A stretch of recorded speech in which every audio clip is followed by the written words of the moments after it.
This week on the Jasu Review, in-depth reviews of 3 indie Metroidvanias. That's Chronicles of Teddy, Alwa's Awakening, and Timespinner. I will give you all of my thoughts on all of them. And I'll also talk about my current and upcoming game playthroughs on Twitch and answer your questions in the mailbag. This is the Jasu Review.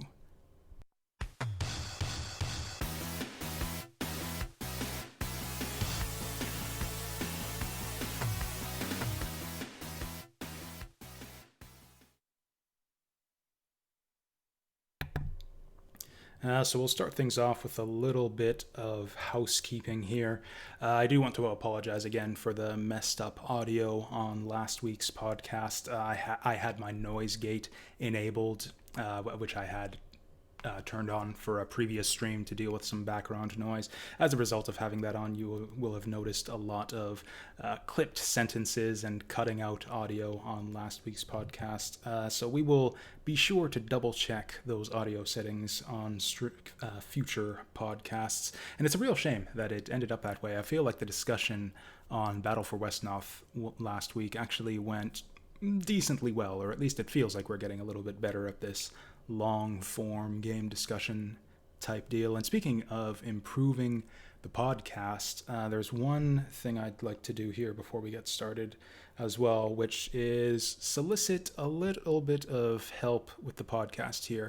Mainly, if you're watching the live broadcast or watching on YouTube, I'm talking about this logo that you see right over here, which is made out of just a crappy little retrowave text generator that I found online. I have no artistic talent whatsoever when it comes to just any sort of design, graphics, artistry, any of the visual arts. I'm just completely worthless. So I would like, if any of you guys out there have some talent in that arena, specifically as far as logo design, I'm looking to replace this podcast splash screen. This is the thing that goes up as the thumbnail on all of the podcast downloads, YouTube, Podomatic, even here on Twitch. So yeah, I'm looking for someone to provide a podcast logo. My standards are reasonably low, so and I might be willing to pay a little bit for it too, even. We'll see. And yeah, that's the other big thing I'd like to get as far as improvements to the podcast right now, is a proper logo instead of this stupid generic retrowave nonsense. And with all of that out of the way, let's get into last week's streams. So we finally finished up Vandal Hearts, our challenge run through the game. We managed to finish, we beat the final battle, last chapter, all cleared, and we managed to do it without taking that second promotion. So the challenge run is a success. We had to abuse items a little bit to do it. That might be the biggest revelation from this run, maybe, is actually that bishops and the healer classes are not nearly as good as I thought they were, just because you can fulfill that role with just all of the crazy healing items that the game throws at you at the end of the game, where basically you have more money than you know what to do with, and holy water is reasonably cheap, like 9,000 when you have tens and tens of thousands of gold to spend, and a holy H2O is a full party heal. I spent all my money on those, and the last battle was kind of a cakewalk. So I guess that's another future challenge run, maybe, is no item, no promotion. No items and no promotions would be, I guess, the next tier of challenge run you could do for this game. But nevertheless, I've been talking about this game for 3 weeks in a row now, so I'm not going to go too much into details. It's a great game, about as good as I remembered it to be, or maybe even better, just the variety in terms of the scenario and map design. It's kind of simplistic, but it covers all the bases well enough to make for a solid all-round package. I know I can tell just playing it again exactly why I like it as much as I did back in the day. Although much easier than I remembered too. The fact that this challenge is even possible kind of reveals how easy the game is overall. But yeah, that was Vandal Hearts done with this week, although not exactly, because after clearing out Vandal Hearts, we moved on to Vandal Hearts 2. This is just a quick little demonstration playthrough that I did. Not a full playthrough, we just went through the first chapter and a half or so of the game just to show it off, just because it's really interesting. A really, very interesting game with a lot of neat ideas. It's very weird, but also not a great game overall, so I was not exactly willing to do a full playthrough. It's also an extremely long and drawn-out game as well. The most interesting thing going on with this game is you got a unique battle system where you essentially have simultaneous activations with the enemy. So you issue orders to your characters one at a time, and each time you tell your character to do something, they'll do it, and the enemy will do something with one of their characters at the same time. So you essentially activate your guys one at a time, and the enemy does the same simultaneously with you. So you can end up in weird situations where the guy that you're moving to hit moves at the same time that you do, and you move to hit each other and end up swinging at empty air. So as a result, there's a lot of prediction involved with the strategy in this game, where it's a lot of it is trying to figure out what the AI is going to do on this turn and moving to counteract them. So it's an interesting little system, although highly abusable once you learn the AI decision tree well enough to actually do a really good job of predicting where they're going to go.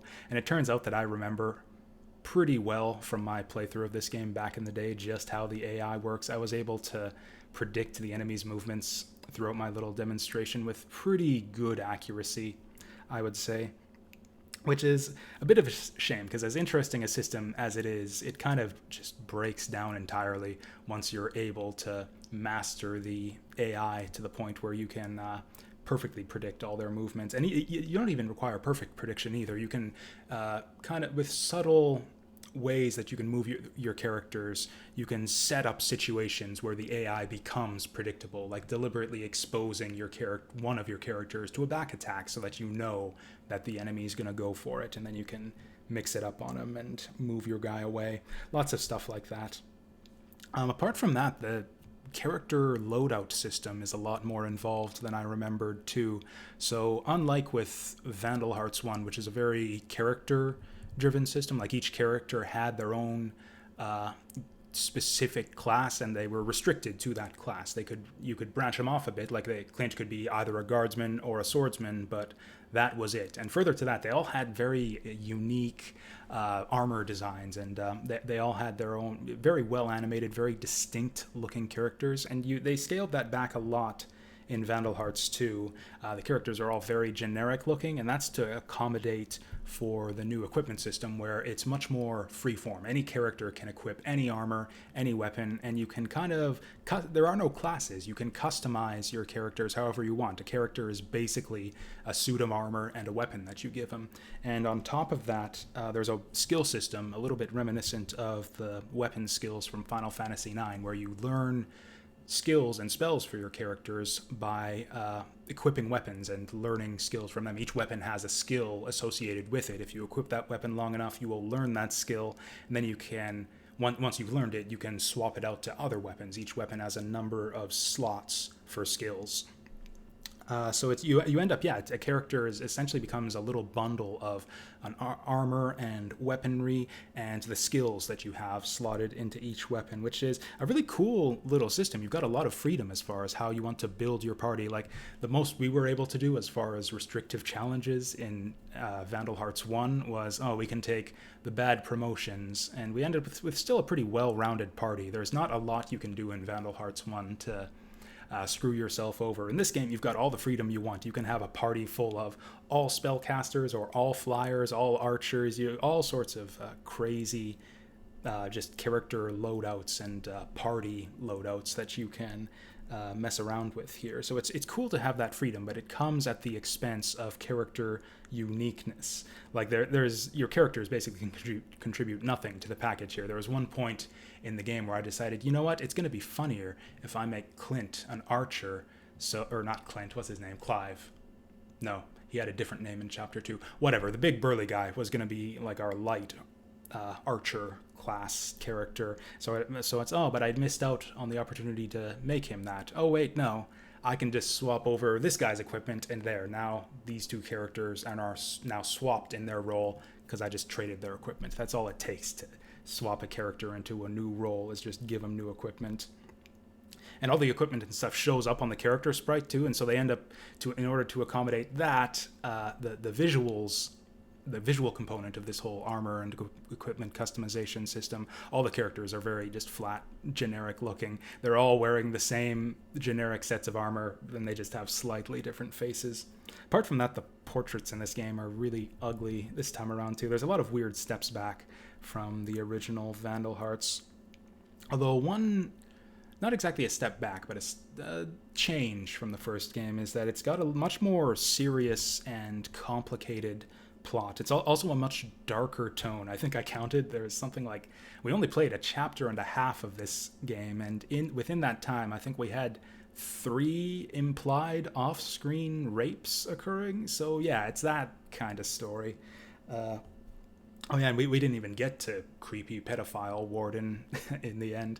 Ended up stopping the playthrough before that. But yeah, it gets really dark, but it's also pretty interesting. The first chapter is kind of a sort of the coming of age portion of the story, or almost like a loss of innocence type narrative arc, where you start out with the main character as a child and sort of focusing in on this incident that occurred that sort of got him to where he is when the real story begins. And there's a lot of interesting kind of display of the class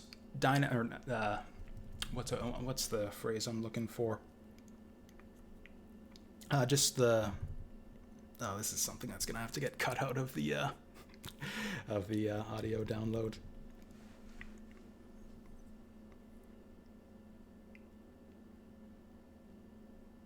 Yeah, I don't know what I'm reaching for here. One interesting component of the story here is you've got an aspect of sort of realpolitik going on here, where you meet this one character who seems like he's a heroic kind of guy. He's the good king come to reclaim the kingdom, and he's sort of a heroic figure who the main character kind of looks up to. And you learn later on that in order to reclaim his kingdom, and he's allied himself with some really seriously bad dudes, and he ends up in an argument with the main character over it, and he kind of wins that argument. I think Nicola does a good job of justifying his actions and explaining why sometimes to bring about a good outcome in the long run, you need to make compromises and alliances with some shady characters along the way, because that's politics for you.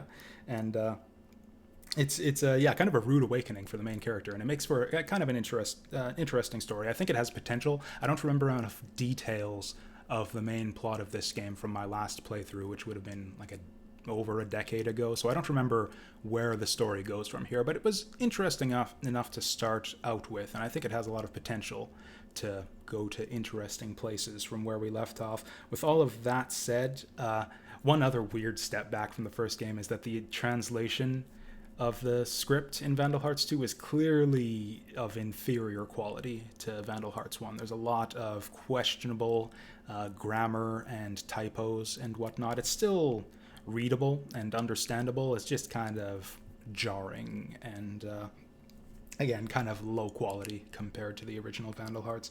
And the game itself, as I said, not great overall. As interesting as I thought the story was, it wasn't enough to hook me to continue on and do a full playthrough. The game is really, really long, very slow-paced, very dialogue-heavy, a lot of cutscenes with a lot of talking. And apart from that, tons of filler battles too. The game's just, very slow moving. And again, you've got that problem with the battle system where it's just completely boring and predictable once you've sussed out all the intricacies of the way the AI decides things. So I was glad that I got to show that off. The game has a lot of interesting ideas, but I didn't think it was worth a full playthrough. And that's what we did this week. Coming up next week, I'm starting to work through the suggestion box that I've got on stream here. We've been playing through Drawd RPG. That's the acronym stands for Deadly Rooms of Death, which is a series of cool little puzzle games that I'm actually a big fan of. I've never played Drawd RPG. It's kind of a spin-off that's uses the same mechanics, but it's kind of a different style of games. So that'll be kind of interesting to check out and see how that is. And then another suggested game was Ninja Warriors, which is a short little SNES brawler, but I thought we'd spin off from there and do a whole ninja themed retro night. Planning to do that tomorrow, actually, where I'll show off a bunch of ninja-themed games for you guys. We'll kick it off with Ninja Warriors on the Super Nintendo, then move on to some Mystic Warriors, which is an arcade game that I really liked back in the day. Then we're going to do Shadow Dancer, Ganbare Goemon 1, 2, and 3. Then Little Ninja Brothers on the NES, which is kind of my first introduction to the RPG genre. That'll be neat to go back and have a look at. And then maybe if we have time and if I can get the technical details sorted out, I might show off Shinobi on the PS2 for you guys as well. So that's going to be, the Ninja Game Retro Showcase coming to you guys tomorrow. And then next week, we've got the 4-job fiesta. Again, we're going to be doing kind of a non-standard fiesta this time around. Did the plain old, Final Fantasy V 4-job fiesta last year, and it was fun and all, but we did it already, so let's try something a bit different this time around. We're going to be doing the same fiesta, same rules and stipulations and everything. We're going through the game with the 4 classes that the Fiesta bot gives us, but we're not playing Final Fantasy V. We're doing Final Fantasy Tactics under the 4-job fiesta stipulations. I'll go more into detail about that next week when we actually get the run started. And that is the plan for upcoming streams. And now, let's talk about some Metroidvanias.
So last year was kind of the year of the Metroidvania for me here on Twitch. This year you can tell there's kind of been a tactical RPG theme going on across all the games I've been playing this year. But last year it was almost all indie Metroidvanias. I played a lot of these types of games last year, so I thought I would cover some of the highlights, some of the more interesting games that I think I have a few things to talk about. Although with that said, only a few things to talk about with these ones. I played a lot more indie Metroidvanias than the ones featured on this podcast, stuff like Hollow Knight and La Mulana 2, mostly the big sprawling epics that I feel probably deserve their own podcast somewhere down the line.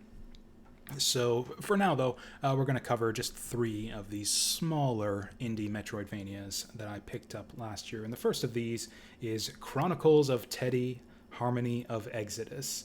This game was released in April of 2015, developed by Storybird Games. It's a pretty bare bones premise here. The land of Exidus has been taken over by the evil wizard Anguis. Go get him. And then yeah, that's basically it. And then you're off to the races. This game is actually the sequel to a game called Finding Teddy, which is a cute little actually point and click adventure. It's a different style of game from Chronicles of Teddy. The premise of that one is that you're this little girl trying to find her lost teddy bear who has gotten lost in this magical land inside her closet or something. So maybe if you played the first game, some of the details of the premise of this game become a bit more clear as to like why this girl has a talking teddy bear and why there's a portal to Narnia in her basement and why she has a sword and shield and all of that stuff.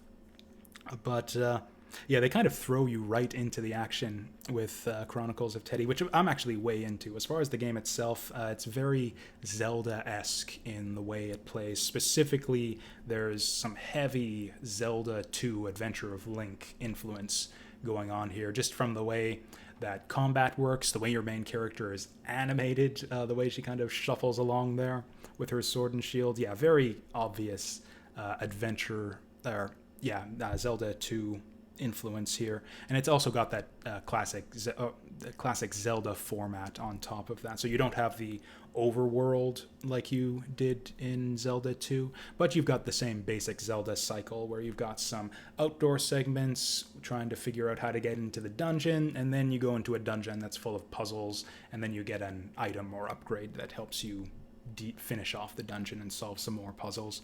The game's got a great kind of minimalistic retro aesthetic to it. It's yeah, the chiptune music does a great job of setting the atmosphere here. It's almost a melodic, like ambient type quality to it. It combines really well with the there's some great lighting effects in this game too that it creates for a very moody, atmospheric type experience. It's almost haunting, just in the way that you're exploring this sort of vast, mysterious land of Exidus.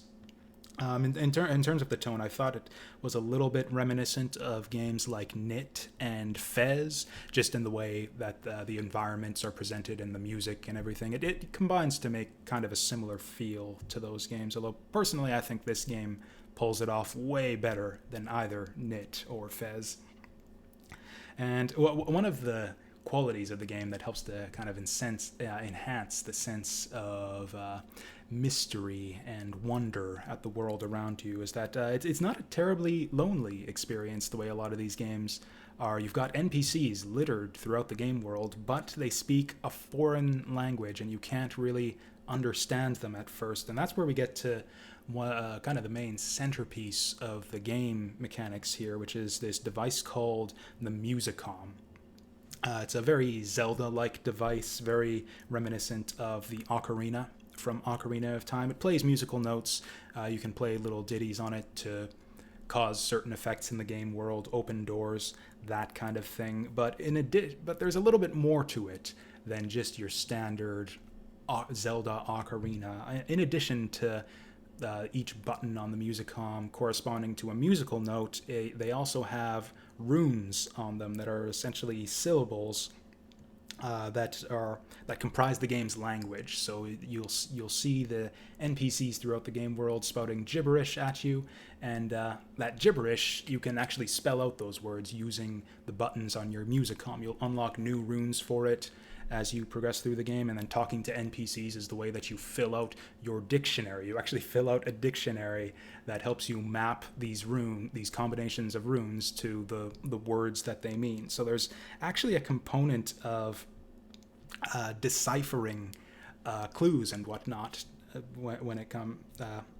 It's really just a lot of cool ways that the game uses the Musicom. It's almost like an old school text parser, actually, where it kind of gives you an input to kind of push back and query at the game. It's like for example, with the guardians of the different dungeons, the way that you get them to let you through is you essentially have a little conversation with them, and you need to find clues to figure out what the right answer that they're looking for is. Some of them are kind of cute and interesting. Well, I think my favorite one is the second dungeon, I think it is. The conversation goes something like the guardian asks you, you want, and then you answer, pass.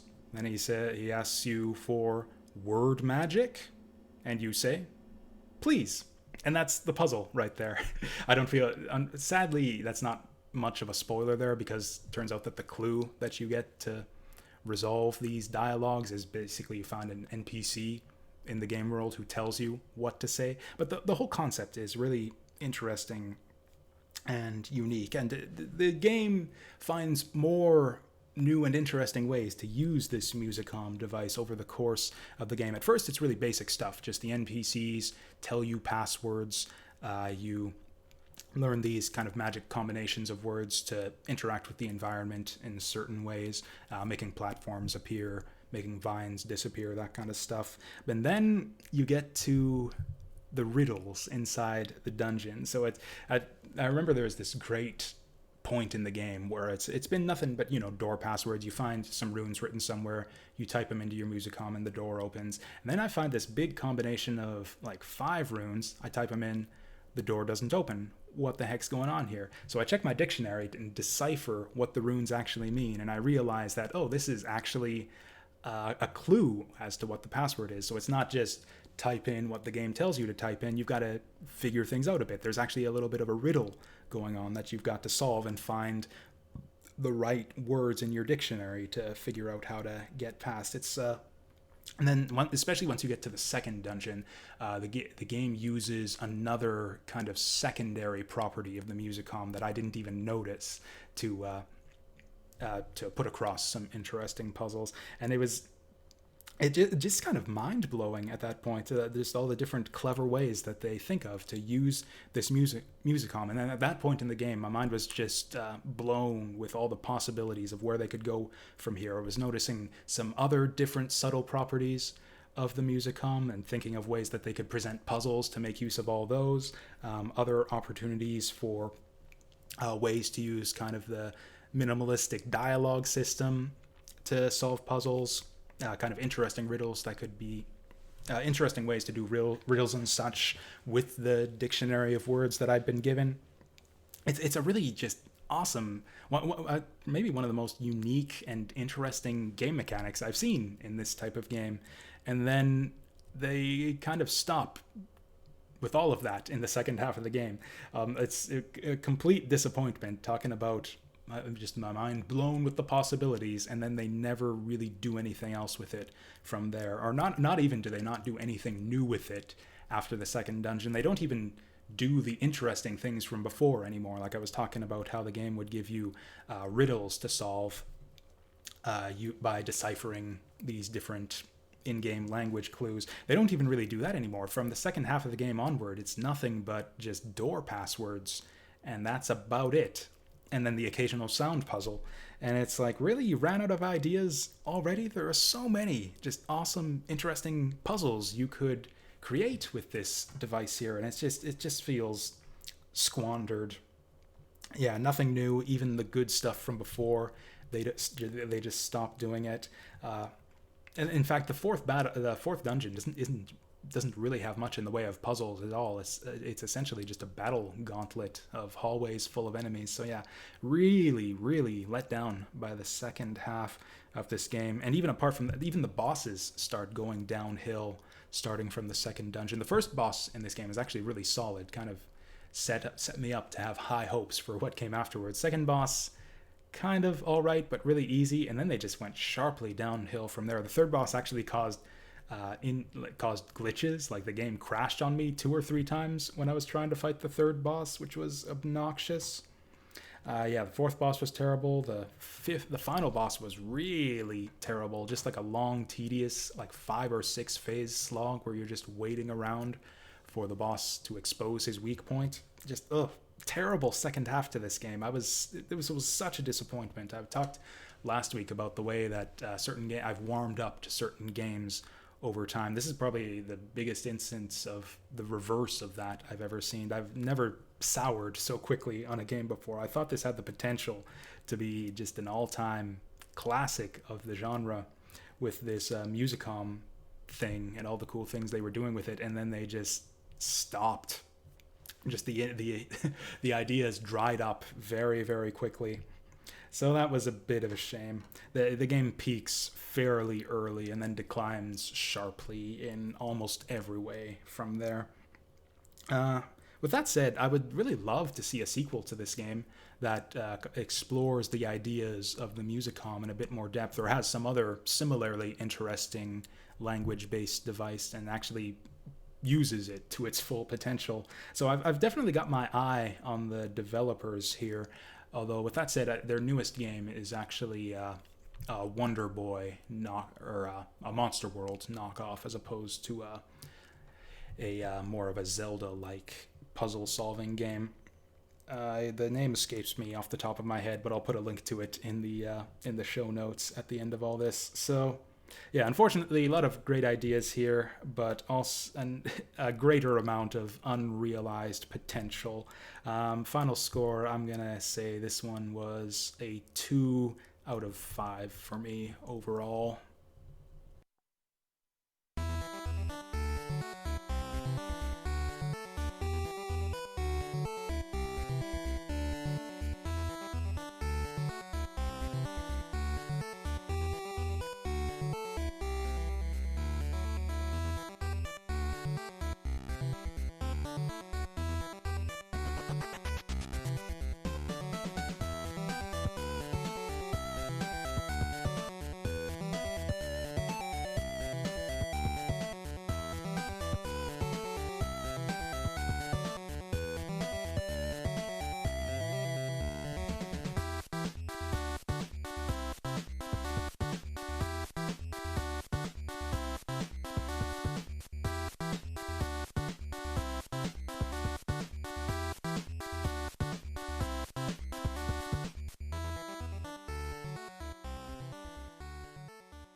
So, the second game I've got for you today is called Alwa's Awakening. This one was released in February of 2017 and developed by a studio called Elden Pixels.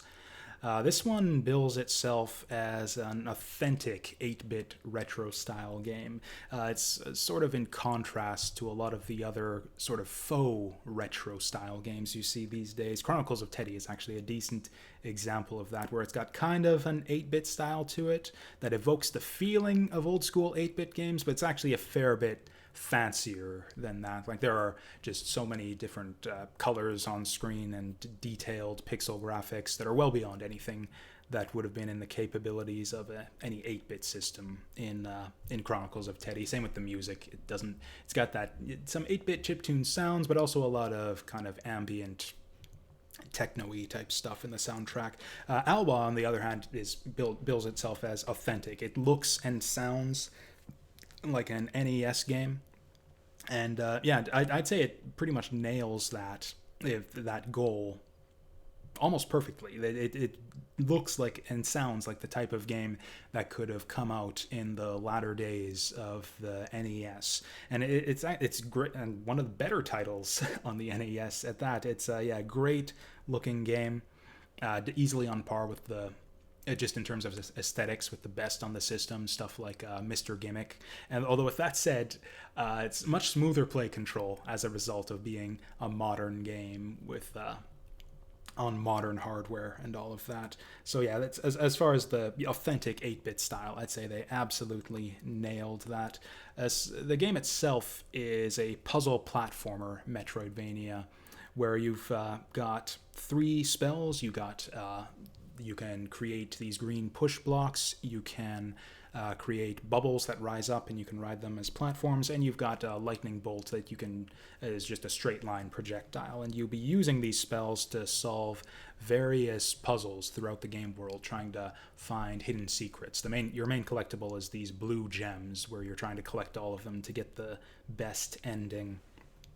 The game might be a bit more non-linear than the other Metroidvanias I've been covering lately on the podcast, although I'm not positive about that. It certainly felt like I had a lot of different places to go at any given point in the game. I'm not sure if it's technically non-linear, but the game world is just so massive, and there's so many just nooks and crannies to poke at and explore at any given time. It really felt like just a vast open world full of just all these different places to explore and uncover secrets.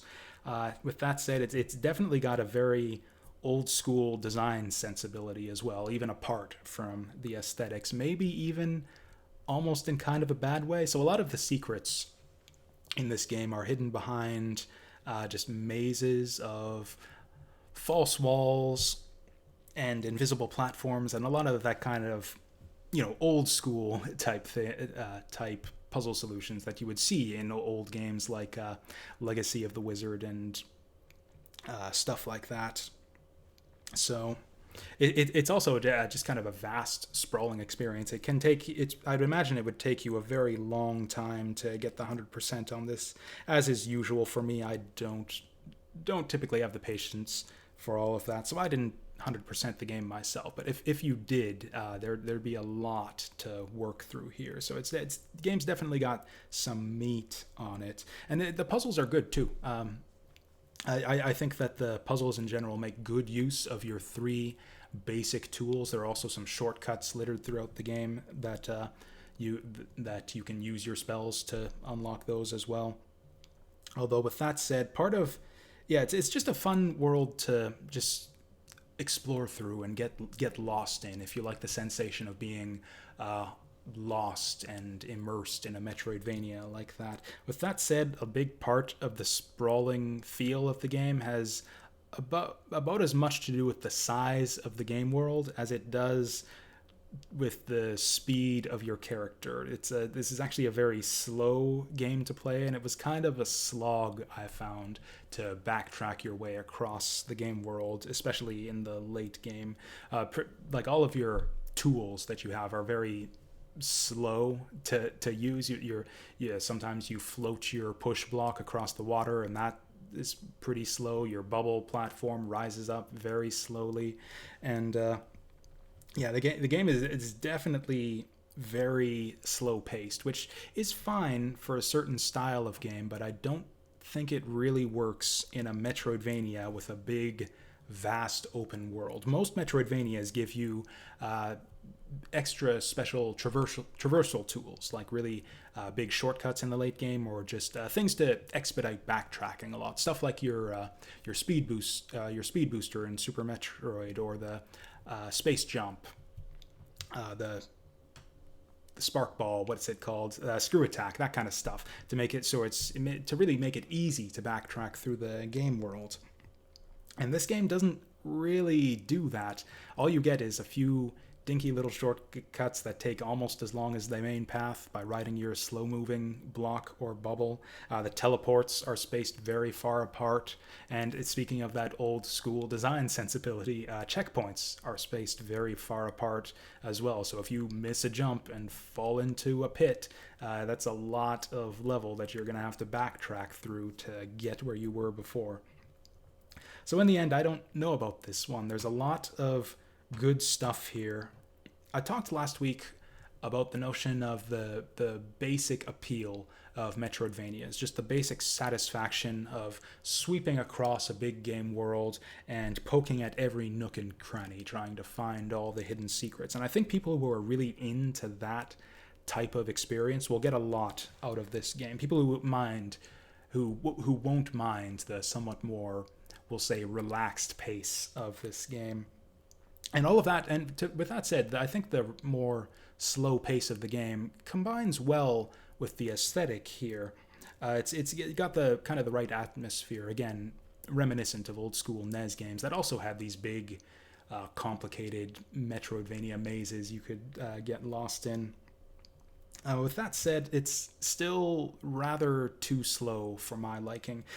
Axiom Verge is a good example, I think, of a game with this similar kind of old school sensibility. Again, the same style.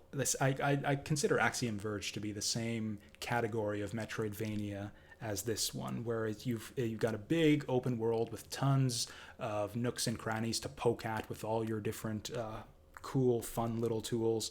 But in addition to that, Axiom Verge also had a bit more of a modern design sensibility about it. You have a lot of really awesome traversal tools that make backtracking much less of a slog compared to this game.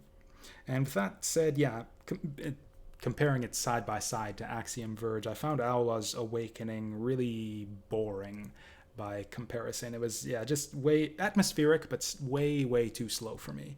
With the one exception that the game actually got really interesting towards the end, where it kind of abandons the whole Metroidvania conceit for the final area, and you're just going through a sequence of essentially challenge rooms where you have to that essentially put your mastery of your different spells to the test. Your just really challenging final gauntlet with that makes really good use of your magic spells.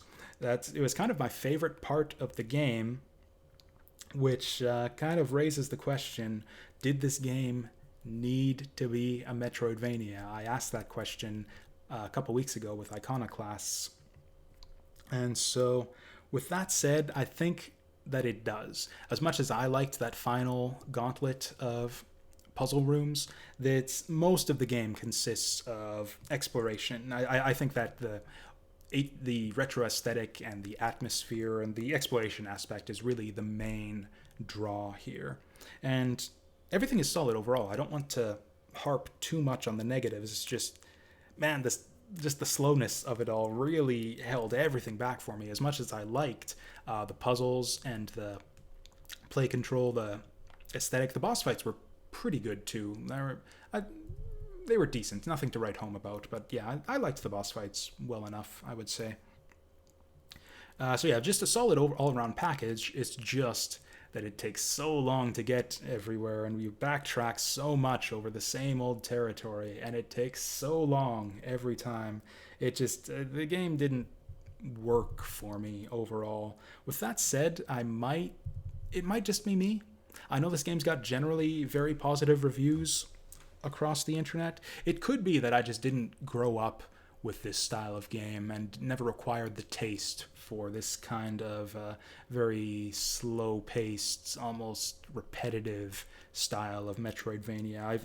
I referenced Legacy of the Wizard earlier, but I didn't really grow up with those types of games. Solstice is another one that's cited as a major influence for this game, and I never really played those games back in the day. I was all about the kiddie platformers on the NES because I was like 5 years old when I was playing NES games.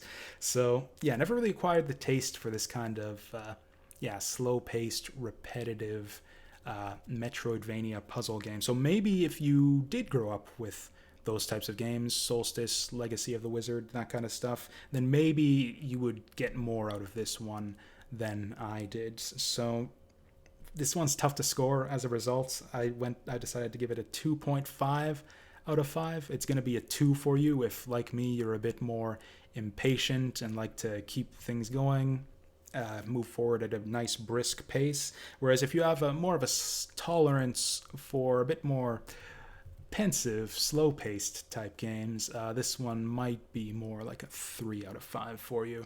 And yeah, that's what I thought of Alwa's Awakening.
So the last game we're going to be discussing today is Timespinner.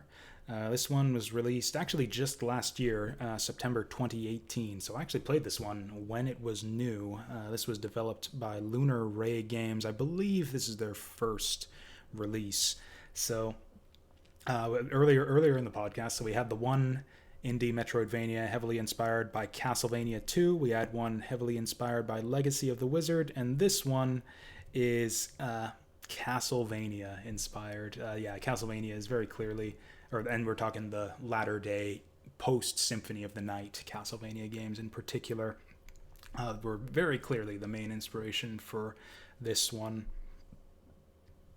However, whereas I think that something like Chronicles of Teddy was more inspired by Zelda 2. It was kind of an expansion and elaboration on the Zelda 2 format, whereas this one, I'd say Timespinner is more of a direct copycat of the latter-day Castlevania games.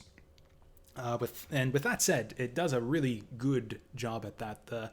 I personally, I think the main draw of the Castlevania, or the Metroidvania Castlevania games, that is not the old school arcade Castlevania games. The main feature of the post Symphony Castlevania games has always been just the fantastic music and pixel art, and just the atmosphere of Dracula's castle. Especially the music. The music in this game is fantastic, and the pixel art too. This is just the production values for this game are phenomenal. It is a great looking and sounding game, and it's got kind of an interesting premise to it too. This one is a bit more story driven than most Castlevania games, where you've got. It's, as the title implies, the game's central conceit is based around time travel. It opens up where it introduces you to this tribe of time messengers who control this time travel device called the Timespinner, and they're kind of the guardians of this time travel device to try and keep it from falling into the wrong hands. And they got this special group of people in their tribe called time messengers, whose main job is to basically use the time spinner to go back in time and warn the tribe of any impending dangers. Basically, anytime the tribe gets fucked and someone evil is going to grab the time spinner, a time messenger jumps through the time portal and goes back in time to warn the tribe about what bad stuff is going to happen in the future and what they need to do to prepare for it. So it's kind of an interesting premise. And sure enough, the game opens up where, the village is fucked, and you're the time messenger who has to go back in time to warn the village and stop the bad thing from happening. Except something kind of goes wrong along the way, and you end up going on this quest to fulfill your duty and rejoin your tribe and warn them of the bad future that's going to take place. And with all that said, all these plot details about time travel and stuff, I'd say the time travel conceit is mainly an excuse to include two kind of central game mechanics that are based around time manipulation. The first is time travel, where the game is divided, much like many Castlevania games, it's divided into two main overworld maps. You've got two time periods here, actually, where it's sure in true time travel fashion. Stuff you do on the past map will affect the future map, which is kind of interesting. And then you've also got a time stop mechanism where you've got this sand resource that you can expend to freeze time for a little while. That'll help you avoid enemy attacks, freeze enemies in place to use them as stepping stones. That's basically it. I honestly think that the whole time stop mechanism is a bit underutilized. They don't really have that many interesting things for you to do with it. A lot of the time I kind of forgot it was there. Although it was definitely useful on some of the more difficult boss fights, and I think it's important for me to make a note here that I did my first playthrough of this game on Nightmare difficulty. Now, if you just load up the game like normal, the Nightmare difficulty is actually locked by default. You need to beat the game on normal in order to unlock it, which is just a really obnoxious thing that I hate in every video game that does it. I prefer my first experience of a game to be optimal. I don't want a game to be too easy and then unlock the fun hard mode afterwards, because I'm not necessarily going to play a game a second time. I want my first playthrough to be the right level of difficulty for me. Thankfully, after doing some digging online, I found out that there's a password you can input. The game has a password screen that it uses mainly for unlocking a bunch of Kickstarter bonuses that people got sent. But one of the passwords you can use, it's the password Nightmare777 will let you unlock that nightmare mode by default, and it has a dramatic impact on difficulty, like enormous. The enemies do 10 times more damage, but it's still entirely beatable because the game almost seems better balanced around nightmare difficulty, to be honest. It is trivially easy. You are practically invincible on the normal difficulty setting. And I recommend, if you care at all about difficulty and just challenge in games, I strongly recommend putting in that Nightmare 777 password and playing on the hard mode of the game, which is the way that I experienced it. So with that said, playing on hard mode sort of forces you to use all of the game mechanisms to their utmost, and kind of the central component of the game mechanics here is meant to be the time manipulation, the time travel, and time stop. But for me, the most interesting stuff was actually the equipment system. You've got a highly customizable attack set where your main weapon is these telekinetic orbs that float around you, and you can whip them at enemies. And you unlock a lot of different types of orbs over the course of the game.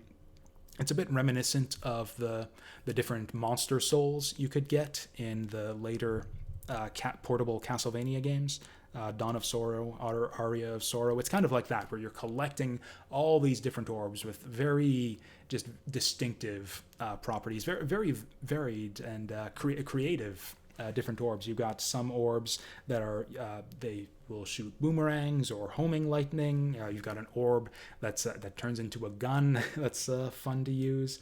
Good old-fashioned sword orb is a good one too. I think there's something like maybe 20 different orbs, maybe less than that. It was probably less than that, but the thing is there's more customization that you can layer on top of just the orb that you choose. You've got what are called ring effects, which is essentially a passive effect that gets added to your attack. It can be something like a life drain, or you can get rotating spikes on your orbs that'll cause them to do extra chip damage against enemies. You can add a long-range icicle projectile to your attacks, just all sorts of little passive add-ons and bonuses that you can mix and match with your main orb loadout. And then on top of that, you've got spells, which are big charge-up attacks, really cool, impressive effects, very useful. Again, probably could get through the whole game without using spells on the normal difficulty, but on the hard difficulty, I found it really helpful to be able to just expend some of that magic meter to one-shot the occasional difficult enemy, improve your boss DPS and all that. And the game gives you multiple loadouts. You can have 3 different equipment loadouts and just swap between them on the fly during gameplay. So it really encourages just all sorts of customization and experimentation. It was a really cool system. This was actually the thing that I liked best about this game. And apart from that, the boss fights were really cool too, very challenging. I mentioned how the time stop gimmick was a bit underutilized. I'd say the exception to that was the boss fights. So I mentioned the way that damage is massively increased on the nightmare difficulty. The boss patterns are also changed up a slight amount also on the higher difficulty settings, where basically boss attacks are a little bit faster. Sometimes their attacks are expanded a little bit, where they'll shoot more projectiles or spawn more enemies, that kind of stuff. So it makes it really challenging, and it almost feels necessary at times to use the time stop to dodge some of their trickier attacks. So yeah, I feel the boss fights were another highlight of the game, and probably the portion of the game where the time stop mechanic really takes a bit more center stage, feels a lot more impactful. And apart from that, they're just very impressive looking. I cannot say enough good things about the sprite work and the animation on this game. It's just phenomenal. Apart from all that, the map was all right. It's kind of on par with the portable Castlevanias, which sort of have a problem, I feel, with fairly drab and plain map design. Gameplay-wise, none of the areas felt particularly interesting or memorable to explore, at least in terms of gameplay and enemy layout and all of that. Most of the impact here comes from the atmosphere, the graphics and music and all of that.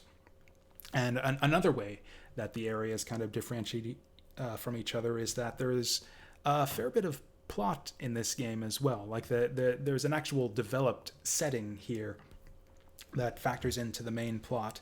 It's not as heavily plot driven as something like Iconoclast. Like the dialogue scenes in this game are very infrequent. Most of the plot is delivered via backstory. You've got these info dumps, essentially, these bits of lore text that you can find in different hidden rooms throughout the game world, and you're kind of that's one of the things you're searching for is looking for these different text logs and diaries and stuff, trying to piece together the history of this world that you're stranded on, and finding out the history of the evil empire you're fighting and how to weaken them and all that stuff. And the main plot is very simple. It is fight the evil empire and use time travel to weaken them so that you can infiltrate their base and kill the emperor. That's as simple as the main plot is. But there's a decent bit of world building here, actually. Like the basic plot is simple, but you can go into depth with it a fair bit as far as exploring the history and the details of the setting and all of that. Well, I was a bit hesitant to talk about this aspect of the game, but I've noticed most official reviews avoid this stuff, but if you look on forums and user reviews of this game, you will see some discussions and criticisms of, we'll say, the game having a very strong left-wing political bent to its story, and I would say that is pretty accurate. So it didn't really affect my enjoyment of the game at all, but it's something to keep in mind. Like, the game is littered with very obvious, clear-cut, kind of cookie-cutter depictions of themes and allegories for stuff like white supremacy, fascism, privilege, male entitlement, diversity, inclusion. All of these things are just topics and themes that come up over the course of the story, and presented in very kind of bog standard. If you've ever been involved in any kind of internet political discussion on any video game forum of any stuff, all of the language used to describe these types of topics will be very familiar to you. There's kind of a broader topic here about, and of course, and it's worth mentioning, if those phrases, stuff like male entitlement and privilege and diversity and inclusion, don't mean anything to you, then you're not going to notice the political stuff here whatsoever. But there's kind of an ongoing discussion online as to what is the right approach to putting politics in games. It's like people saying games should have no politics, games should always have politics, games must necessarily always include politics, whether they think they do or not. Those kinds of discussions that you'll see on the Reddits and Twitters and forums and stuff. I don't want to get into a full broader talk about politics in games, so I'll just mention my biases here. I actually don't mind the notion of including politics in games in general. I don't, or not including it for that matter. I think that people should be free, developers and storytellers should be free to include whatever types of storytelling approach they want to take. And this is an example of someone trying to have a heavily left-wing political bent to the story, and I think it's fine for them to make a game where that's a core feature of the story. So it wasn't a big downside for me. I know it might be for some people, and it is worth mentioning that all of this stuff mostly just comes through in the side bits of text. Again, the lore database and the diaries and stuff is where most of this stuff comes through. The NPC side quests as well have a lot of the social justice-y stuff, but it's not really a core focus of the game. It's more of side dressing in the lore details and such. For me, it was kind of felt like a disappointing waste of the setting, though. Like it felt like it was more about the political messaging, and that a lot of the interesting stuff as far as the time travel and the culture of the time messengers and stuff and so, kind of the moral questions surrounding the notion of changing the timeline and stuff. They kind of hint at stuff like that, like, is it really right to be going around messing with the timeline like this? But they don't really delve into it. Like, all of that stuff, a lot of the time travel stuff just kind of falls by the wayside, which was kind of the more interesting part of the plot for me. So it started off with an interesting premise, but then kind of shifted away from it, which I thought was a bit of a disappointment. With that said, again, I probably spent more time than I need to on this. The plot is not a tremendous focus of this game, and I think it's competently told for what it's worth. Like, the presentation of all of it is competent, and actually I think if you are big into sort of left-wing politics, this sort of story will be right up your alley. Again, it does a competent job of what it sets out to do, I think, so I can't really complain too much about it. Yes, interesting setting, effective world building, just the main plot kind of felt like a bit of a letdown by comparison. And yeah, the game is really fun to play. I liked trying out all the different orb combinations. The bosses were great. It was challenging as well, provided that you're playing on that nightmare setting that you unlock with the password. So I've seen a lot of negative comparisons of this game to Symphony of the Night, and I kind of agree with that. This game doesn't really live up to the standard of something like Symphony of the Night, which is, of course, an all-time classic of the genre. It's the namesake of the whole Metroidvania genre to begin with. But with that said, I think this game actually resembles the portable Castlevania games a bit more.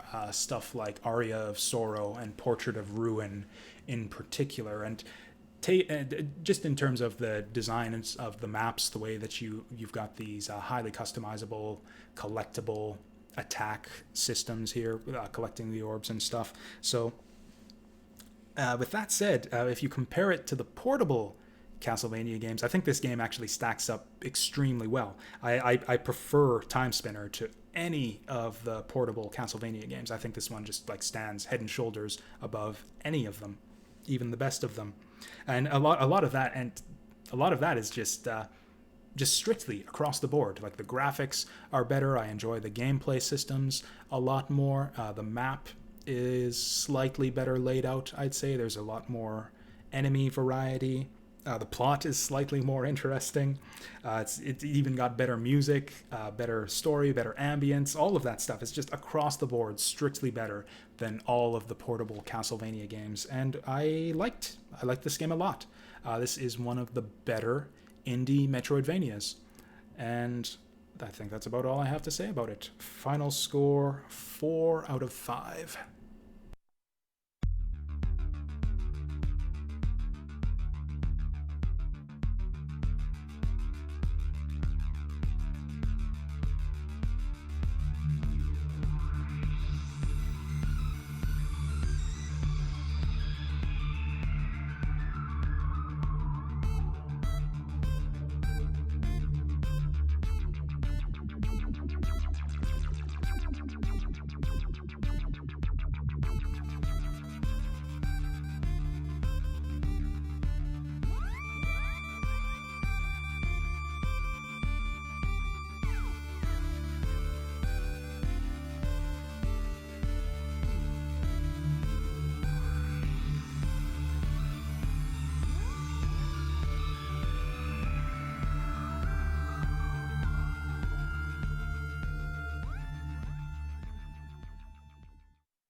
Okay, and so we come into the mailbag. There is no mail this week, so I will just remind you again that if anyone's watching live right now, you can type your questions in chat, and I will answer them here. And for now, just to fill the space, I guess, I will talk about a single prepared topic that might be of interest and certainly relevant to the theme of the episode, and that is Axiom Verge. We've got a secret special bonus review for you guys. I talked a little bit about this game earlier in the course of discussing Alwa's Awakening, just how it's another sort of heavily I would say almost collection-based Metroidvania, where a lot of the appeal here is poking across the game world, trying to find all the hidden secret stuff. I talked about all the great things it does as far as really cool traversal mechanisms, where you got the little spider drone that you can teleport to, your grapple claw, all kinds of awesome weapons too, really creative weapons in this game, which I'd say is kind of the highlight. Oh, your little glitch warp and your glitch gun too. So many cool things about this game. It's definitely takes heavy inspiration from the original Metroid, just in the look of the game and the design of the maps, but doesn't exactly look exactly like the original Metroid. This one's got kind of a very, very weird aesthetic to it. It's like a cyber techno noir pixel glitch aesthetic to it, which I actually wasn't crazy about myself, which is part of the reason why I held off on playing this game so long. And this was another one that I picked up just last year. With all of that said, yeah, it's an extremely solid game. Just very good all-round package. I talked about the elements of Metroidvania, just in terms of nailing the ambience and facilitating backtracking, making the hidden stuff fun to uncover. We sort of touched on all those topics in the last couple weeks with all the Metroidvanias we've been talking about. And this game, I think, nails all of that and has a bunch of other fun and creative elements to it as well. With that said, it didn't. I didn't end up doing a full review. I didn't incorporate this into the main episode just because this game didn't actually make much of an impression on me. It was really good.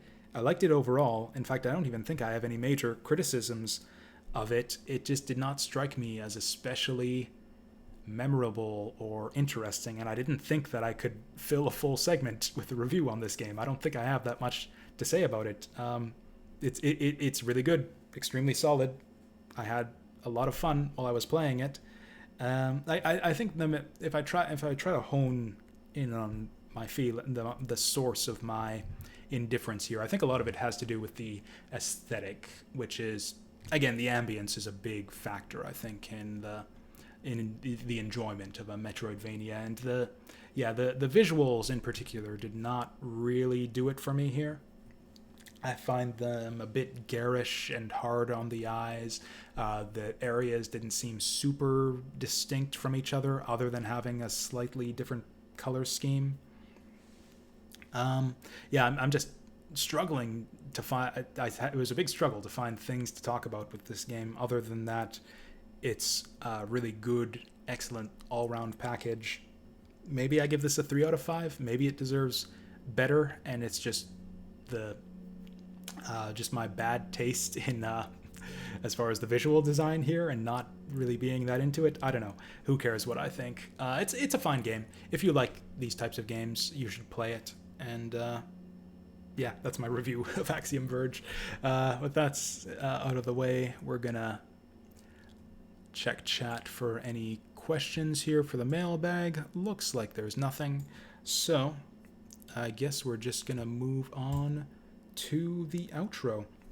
So there's been probably more than enough Metroidvania talk here on the podcast lately. I'd imagine anyone who's been following the episodes is probably pretty sick of hearing me talk about Metroidvania this, Metroidvania that. So we're going to move on from all of that after next week's episode, where we're going to put a cap on the whole Metroidvania discussion with the granddaddy of them all. Or I guess not exactly granddaddy. We're going back to Castlevania Symphony of the Night, which is a game that I played through again just recently on stream here. I'm going to do a full lengthy discussion of all the stuff in this game and why it's so great, and particularly all the things that I think it nails as far as establishing the Metroidvania format and exemplifying all the things that can be good about it.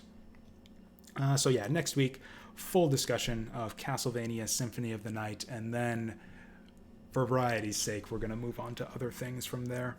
Until then, You can find me streaming throughout the week. If you have any questions you'd like answered in the mailbag or any other feedback you'd like to give me, you can leave a comment on the podcast page, whether you're listening on YouTube or Podomatic, or you can also reach me by DM on Twitch or Twitter. Links to those will be all down below in the podcast description. Thank you again for listening, and I will see you guys next time.